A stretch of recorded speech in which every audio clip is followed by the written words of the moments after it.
Good morning. आज अपन पढ़ेंगे कि राजनीतिक विज्ञान का परिचय, परिभाषा और उसकी प्रकृति। प्रकृति में क्या आएगा कि राजनीतिक विज्ञान विज्ञान है, राजनीतिक विज्ञान कला है, या राजनीतिक विज्ञान कला और विज्ञान दोनों है। तो सबसे पहले राजनीतिक विज्ञान की परिभाषा। राजनीतिक विज्ञान की परिभाषा को हम दो भागों में बांट सकते हैं।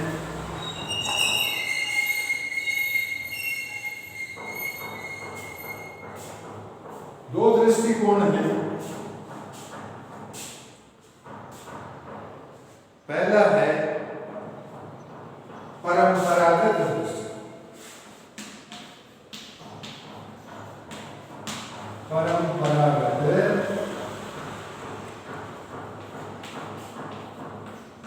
दृष्टि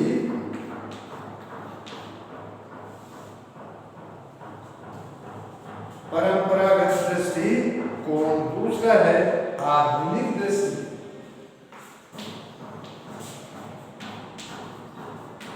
आधुनिक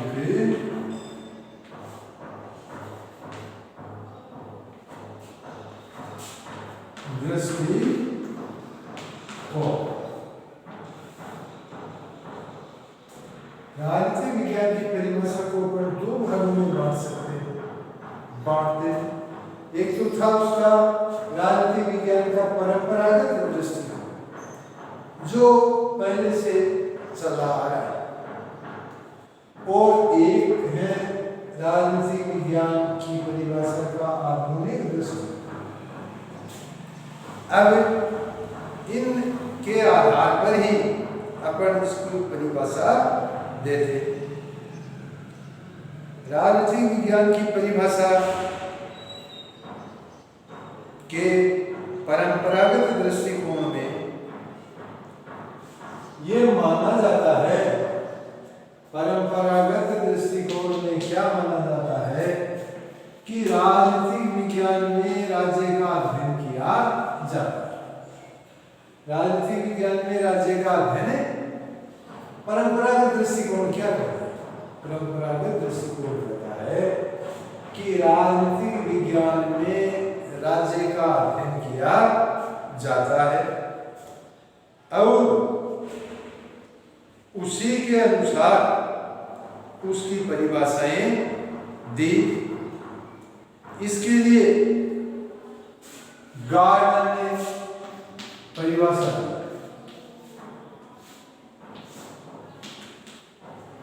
परंपरागत दृष्टिकोण क्या मानता है कि राजनीतिक विज्ञान के अध्ययन का क्षेत्र क्या है? राज्य।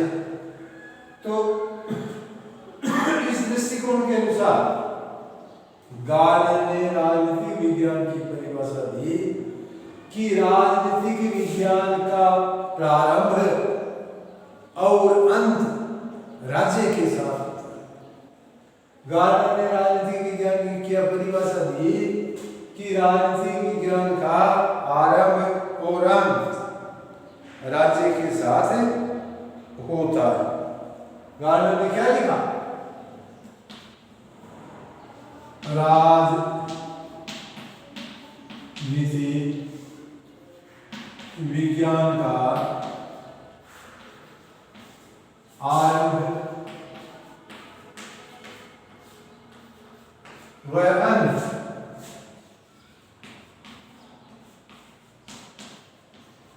राज्य के साथ होता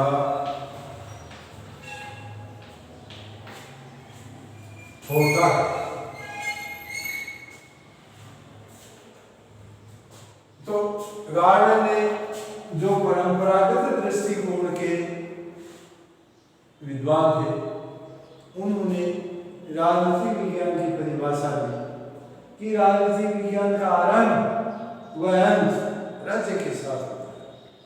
राजनीतिक विज्ञान प्रारंभ भी राज्य से होती है और उसका अंत भी राज्य के साथ ही होता है। अब दूसरा इसमें आता है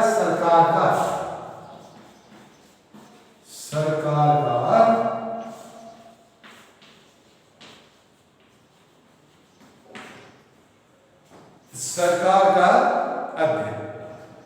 इसमें कुछ वैज्ञानिक हैं जिनमें पॉल जेनेट और शीले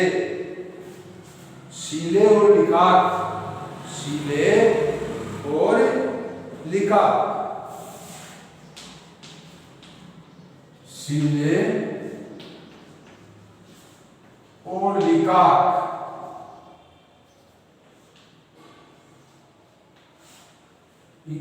इन्होंने क्या कहा कि राजनीतिक विज्ञान में सरकार का अध्ययन किया जाता है। तो लिकाक ने राजनीतिक विज्ञान की परिभाषा दी। लिकाक ने राजनीतिक विज्ञान की क्या परिभाषा दी?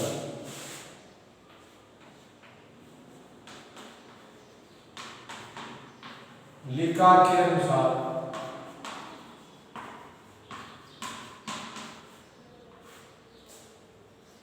लिकाक ने कहा, वो क्या मानते थे कि राजनीतिक विज्ञान में सरकार का अध्ययन किया जाता है। तो राजनीति शास्त्र को सरकार के अध्ययन के रूप में परिभाषित किया। राजनीति शास्त्र सरकार से संबंधित है। राजनीतिक शास्त्र क्या कहा? राजनीति शास्त्र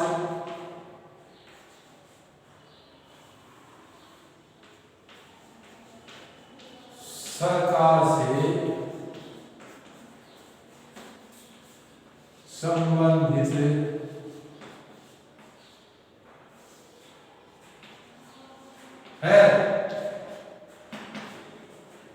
लिकाक ने कहा कि राजनीतिक शास्त्र का संबंध किससे? सरकार से। यानी राजनीतिक शास्त्र में सरकार का अध्ययन किया जाता है। तीसरा यह माना गया, तो परंपरागत दृष्टिकोण में दो बात पढ़ ली अपन। कुछ विद्वान इसको, कुछ विचारक ये मानते थे परंपरागत दृष्टिकोण में कि राजनीति विज्ञान में राज्य का अध्ययन किया जाता है और इसी आधार पर उन्होंने इसकी परिभाषा दी। जैसे गार्डनर ने परिभाषा दी कि राजनीति विज्ञान का आरंभ और अंत राज्य के साथ होता है। शीले और लिकाक जैसे विद्वान जो ये मानते थे कि राजनीति विज्ञान में सरकार का अध्ययन किया जाता है, इसी आधार पर लिकाक ने राजनीति शास्त्र की परिभाषा दी कि राजनीति शास्त्र सरकार से संबंधित है। राजनीति शास्त्र किससे संबंधित है? सरकार से संबंधित है। अब तीसरी बात इसमें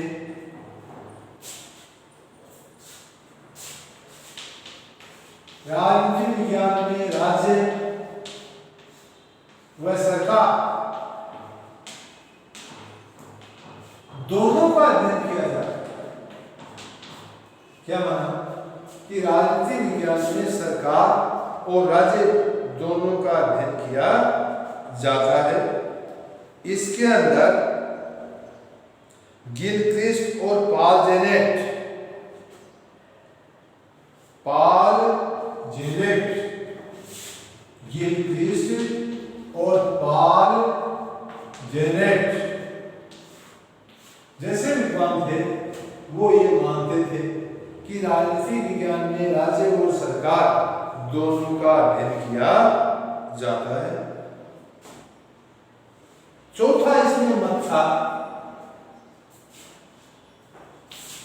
कि राजनीतिक विज्ञान में राज्य, सरकार और व्यक्ति, राज्य का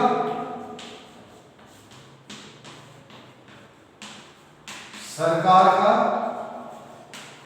और व्यक्ति, इन तीनों का अध्ययन किया जाता है। लास्की और हर्मन हेलर इसके जो समर्थक थे, लास्की और हर्मन हेलर,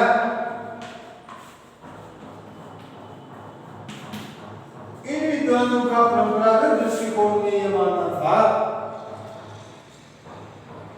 कि राजनीतिक विज्ञान में राज्य, सरकार और व्यक्ति, इनका अध्ययन किया जाता है। इन्होंने इसको इसी रूप में परिभाषित किया। अब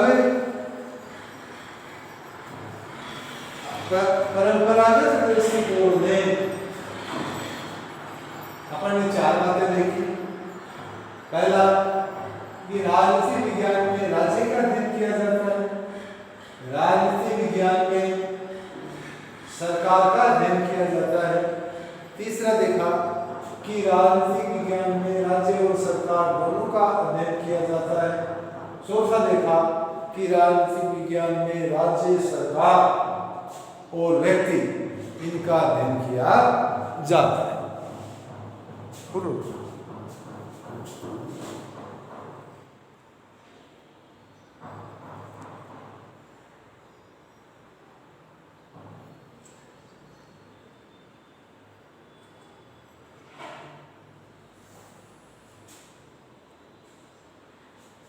तो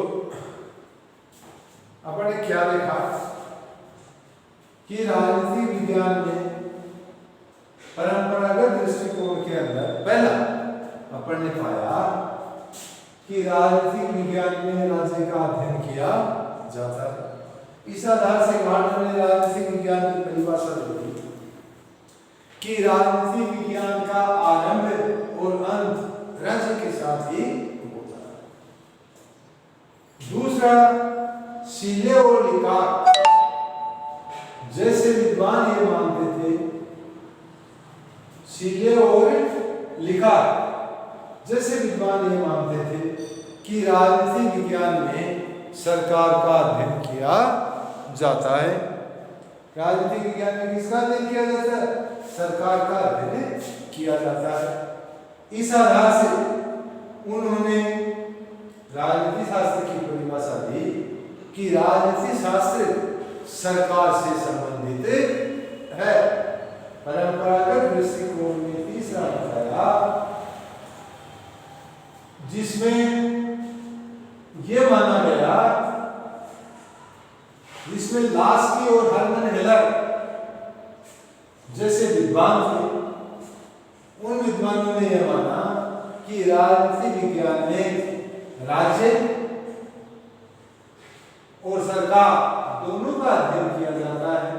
चौथा मत यह आया कि राजनीतिक विज्ञान में राज्य, सरकार और व्यक्ति, इन सब का अध्ययन किया जाता है और उसी आधार से राजनीतिक विज्ञान की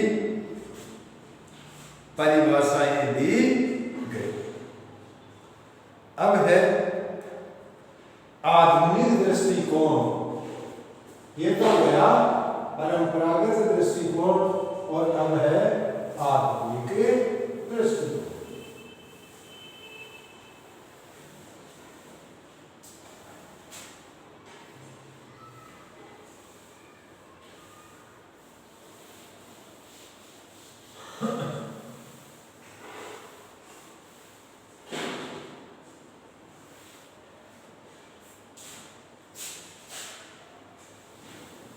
अब है आधुनिक दृष्टि, यानी आधुनिक दृष्टिकोण में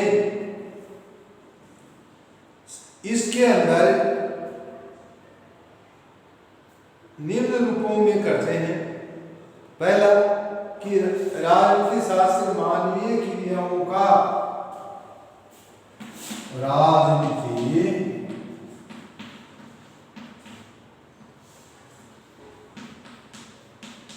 शास्त्र मानवीय क्रियाओं का अध्ययन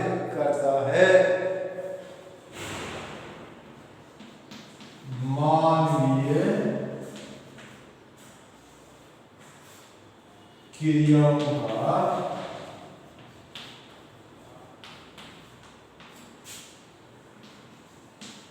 का अध्ययन करता है।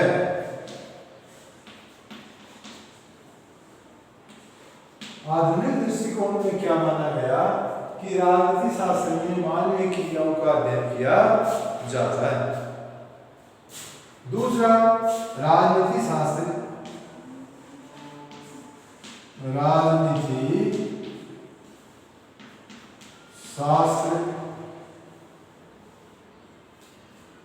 राजनीति शास्त्र शक्ति का अध्ययन है। राजनीति शास्त्र शक्ति का अध्ययन।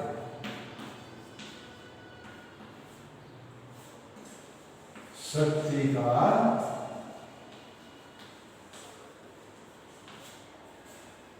आधुनिक दृष्टिकोण में यह माना गया कि राजनीति शास्त्र मानवीय क्रियाओं का अध्ययन करता है। राजनीति शास्त्र शक्ति का अध्ययन करता है। फिर माना गया कि राजनीति की जो व्यवस्था है, राजनीतिक व्यवस्था का अध्ययन। तीसरा माना गया राजनीति शास्त्र राजनीतिक व्यवस्था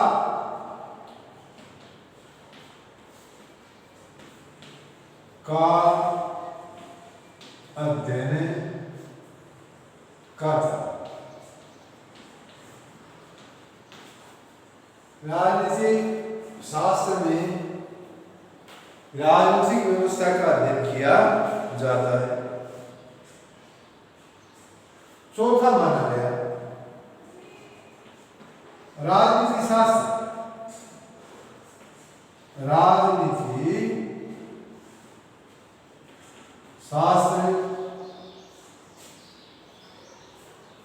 यानी राजनीति शास्त्र निर्णय प्रक्रिया का अध्ययन करती है।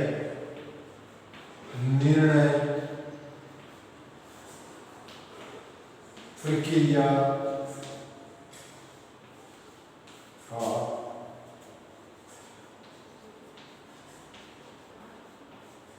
अध्ययन करती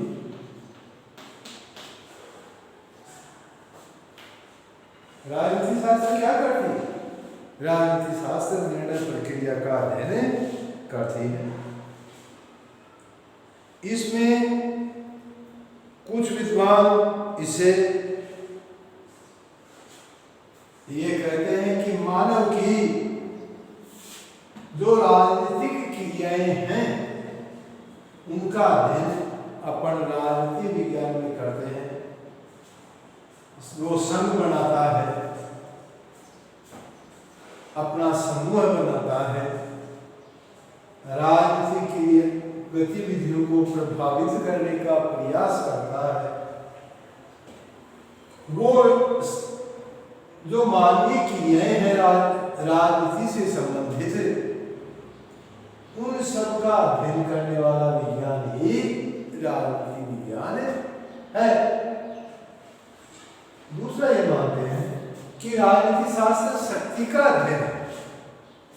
शासन में ये माना जाता है कि शासन में शक्ति निहित होती है।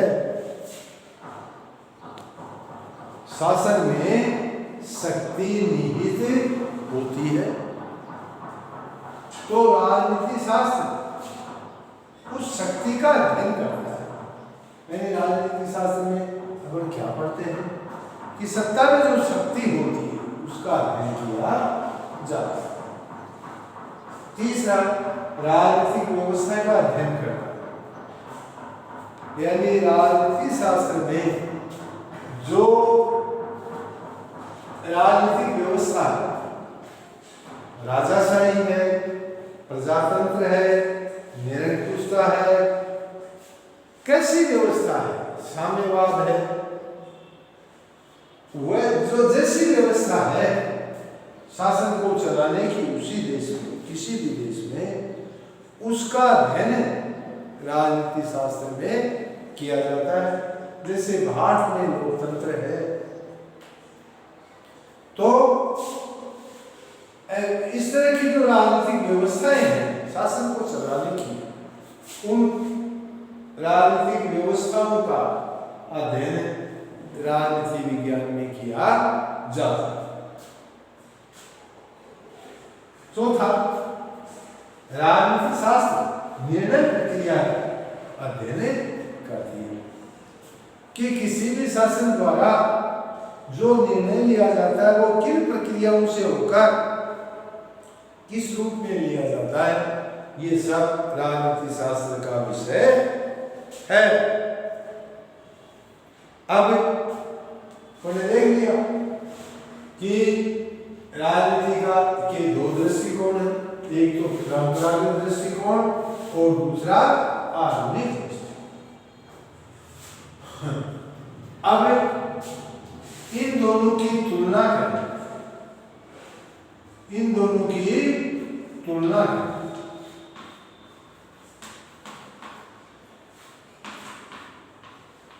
अपन परंपरागत दृष्टिकोण और आधुनिक दृष्टिकोण की यदि अपन तुलना करें तो अपन ये पाते हैं